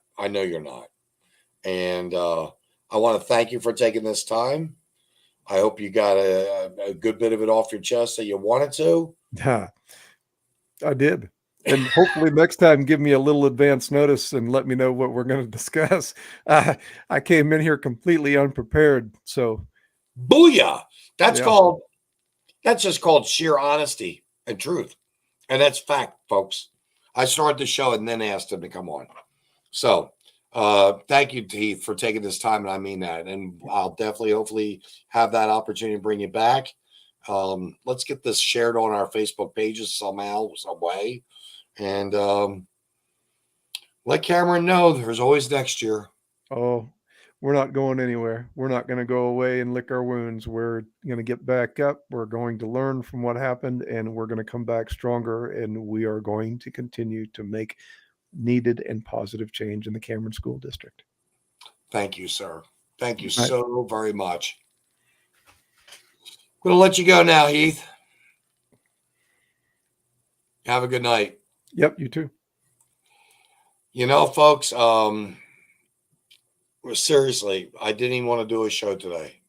I didn't want, I just wanted to crawl underneath the shell. I wanted to go into that cave. I wanted to get up in my bed, go under the blankets, so much. It can almost wear you down. It can almost break you. It can almost break you if you let it. And that's the whole thing. You can't let it. But Heath had given me that beautiful quote. And I've got to say, it's been sitting with me, and I can't even seem to, for some dumb reason, believe it or not, I'm having a hard time remembering it.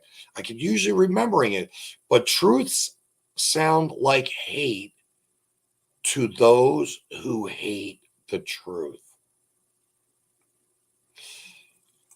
And so you look at a man like Donald Trump, and you don't like his in-your-face, off his hip answers, his self-assurance, his confidence, whatever it may be. But you know what? You're hating his character, but don't hate his truth. And likewise, when you've got people in your community or for neighbors, in this case here, I'm very blessed with having Heath in my life as a friend and a neighbor. He's only about maybe 15 miles away, I think. 20, actually 24, 25, something like that. But seriously, when you've got it going on, that's the glimmer of hope, is the truthfulness, the openness, the honesty, the enlightenment, or shedding the light on. And we've got to do that. We've got to challenge. I'm going to hope that this individual will do the best he can. And I don't know, getting involved now. I don't know. I don't think there's any cliff notes, but we'll see just the changing of the guard, as they put it. Folks, thank you very much for joining me. Greatly appreciate it. Not everything is also glum. We can get things back. Believe it or not, we can correct this ship, but it's up to us to do it. And it's up to us as individuals, be it a man or a woman that's watching this. We all can make that change.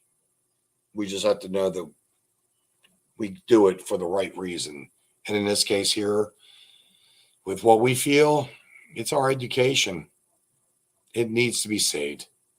In the meantime, peace out. Voraciously yours. Bye.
a generation of my time.